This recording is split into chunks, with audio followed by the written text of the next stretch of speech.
शाळा म्हणजे फक्त चार भिंती नसतात, तर ते आपलं दुसरं घर असतं. नमस्कार, मी संदेश. तुम्ही पाहतात फंदेश. कांतीज्योती विद्यालय मूव्ही पाहताना हेच घर पुन्हा जिवंत झाल्यासारखं वाटतं. आपल्या मराठी शाळेसाठी आणि मातृभाषेसाठी दिलेला हा लढा काळजाला थेट स्पर्श करतो. जिथे डोळ्यात पाणी आणि मनात अभिमान दोन्ही एकाच वेळी दाटून येतात. ज्या शाळेनं आपल्याला घडवून जगासमोर उभं केलं, तिची किंमत काय असते हे या चित्रपटातून खूप प्रभावीपणे मांडले.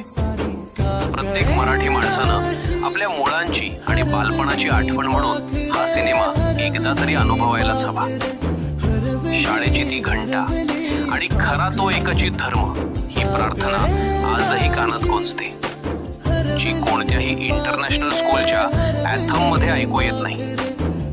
आज कितीही महागडी स्कूल बस आली तरी मित्रांसोबत पावसात भिजत जाणारी ती पायवाट आता पुन्हा गवसत नाही.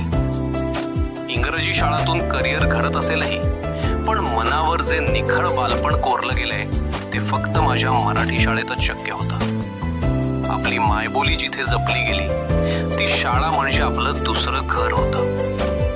एसी रूमच्या भिंतीत आता त्या वडाच्या स्कूली शोधून सापडत नाही. हायफाय स्कूलच्या लंच ब्रेक मध्ये मित्रांच्या डब्यातली ती चव आता येत नाही. इंग्रजीनं जगाला जोडलं असेल, पण मराठीनं मनाला जोडलं होतं. माझ्या मराठी शाळेतलं ते छोटंसं जग आभारापेक्षाही कितीतरी मोठं होतं.